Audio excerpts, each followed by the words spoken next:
ଆପଣମାନେ ତ ନିଜ ପ୍ରୋସେସ୍ରେ ମଟର ତରକାରୀ ବନେଇକି ଖାଇଥିବେ, କିନ୍ତୁ ଥରେ ମୋ ମାଆଙ୍କ ପ୍ରୋସେସ୍ରେ ବନେଇକି ଖାଆନ୍ତୁ। ତରକାରୀଟା ପୁରା ମଟନ ତରକାରୀ ପରି ଲାଗିବ।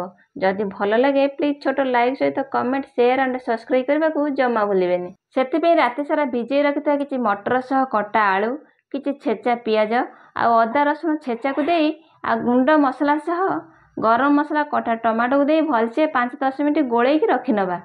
ଯଦି ଆପଣମାନେ ୟାକୁ ଇନଷ୍ଟାଣ୍ଟ ବନେଇବାକୁ ଚାହୁଁଥିବେ ତାହେଲେ ବନେଇ ପାରିବେ, ନହେଲେ ୟାକୁ ଗୋଳେଇକି 15-20 ମିନିଟ୍ କଭର ଦେଇ ରଖିନେବା।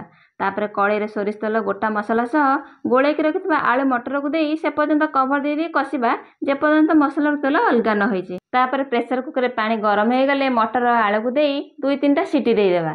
ସେ ସବୁ ଭଲସେ ସିଝିଗଲା ପରେ ଆଳୁ ଗୁଡ଼ାକୁ ଟିକେ ଡଙ୍କି ସାହାଯ୍ୟରେ ମାସ୍ କରିଦେଇ କସ୍ତୁରୀ ମେଥିକି ଦେଇ ଗୋଳେଇଦେବା। ତାପରେ ଆମର ମଟର ତରକାରୀ ପୁରା ମଟନ ଟେଷ୍ଟରେ ରେଡ଼ି। ଥରେ ଏଇ ପ୍ରୋସେସ୍ରେ ବନେଇକି ଖାଆନ୍ତୁ,